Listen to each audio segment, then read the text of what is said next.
तो दोस्तों कॉनकॉर यानी कि कंटेनर कॉर्पोरेशन ऑफ इंडिया ने अपने क्वार्टर 1 के नंबर को डिस्क्लोज कर दिया है। तो चलिए देखते हैं क्या है क्वार्टर 1 के नंबर्स के अंदर। बेसिकली ये आप कह सकते हैं कि नवरत्न कंपनियों में से एक है। भारत सरकार की जो नवरत्न कंपनी है उनमें से एक ही कंपनी है, लेकिन कंपनी की तरफ से डिविडेंड की अनाउंसमेंट की गई है। यहाँ पे ₹1.60 के हिसाब से कंपनी आपको डिविडेंड देने जा रही है, जिसका जो रिकॉर्ड डेट होने वाला है वो आपका होने वाला है 13 अगस्त। तो याद रखिए 13 अगस्त कंपनी का रिकॉर्ड डेट है कंपनी के ₹1.60 कंपनी के डिविडेंड के लिए।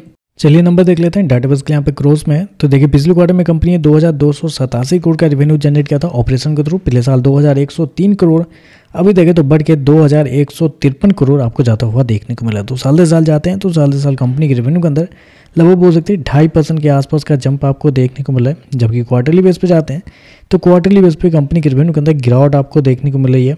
लगभग बोल सकते हैं 6% के आसपास की गिरावट आपको देखने को मिले। तो क्वार्टरली बेस पे देखें तो कंपनी का रेवेन्यू आपको गिरता हुआ देखने को मिला है। जबकि साल दर साल देखें तो एक हल्की सी तेजी आपको देखने को मिल रही है।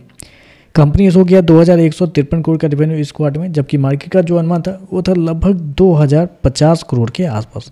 तो मार्केट के अनुमान से थोड़ा बेहतर आपको देखने को मिल रहा है।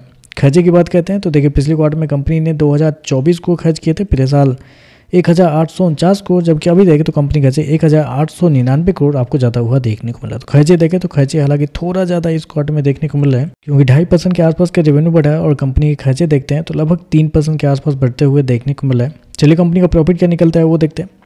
तो देखिए पिछले क्वार्टर में कंपनी 287 करोड़ के प्रॉफिट में थी, पिछले साल 260 करोड़ के आसपास, जबकि अभी देखें तो कंपनी का प्रॉफिट 259 करोड़ आपको जाता हुआ देखने को मिला। तो साल दर साल जाते हैं तो साल दर साल कंपनी का प्रॉफिट ऑलमोस्ट फ्लैट आपको देखने को मिल रहा है। जबकि क्वार्टरली बेस पे जाते हैं तो क्वार्टरली बेस पे कंपनी के प्रॉफिट के अंदर गिरावट आपको देखने को मिल रही है।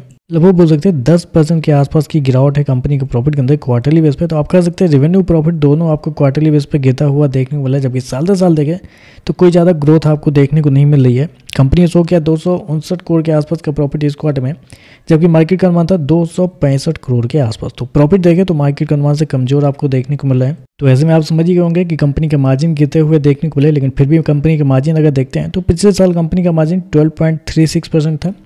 पिछले क्वार्टर की बात करते हैं तो 12.54% था, जबकि अभी देखें तो इस क्वार्टर में कंपनी का मार्जिन 12.02 आपको जाता हुआ देखने को मिला। तो साल दर साल क्वार्टर कंपनी के जो मार्जिन है वो आपको गिरते हुए देखने को मिल रहा है। ईपीएस की बात करते हैं तो देखिए पिछले क्वार्टर में कंपनी का ईपीएस लगभग बोल सकते हैं ₹3.92 के आसपास था। पिछले साल के देखते हैं तो ₹3.41, अभी देखें तो ₹3.51 आपको जाता हुआ देखने को मिला। तो ओवरऑल देखें तो नंबर कुछ खास आपको देखने को नहीं मिल रहा है, एवरेज टाइप के नंबर आप कहेंगे, क्योंकि रेवेन्यू 2.5% बढ़ा है, प्रॉफिट आपको फ्लैट देखने को मिल रहा है। क्वार्टरली बेस पर रेवेन्यू प्रॉफिट दोनों गिरता हुआ देखने को, तो थोड़े से हल्के से निगेटिव नंबर ही कहेंगे। आगे देखते हैं मार्केट इस पर कैसे चेक करता है। आज के लिए बस इतना है। वीडियो पसंद आए तो लाइक कीजिएगा, साथ में साथ चैनल को सब्सक्राइब जो कीजिएगा। धन्यवाद।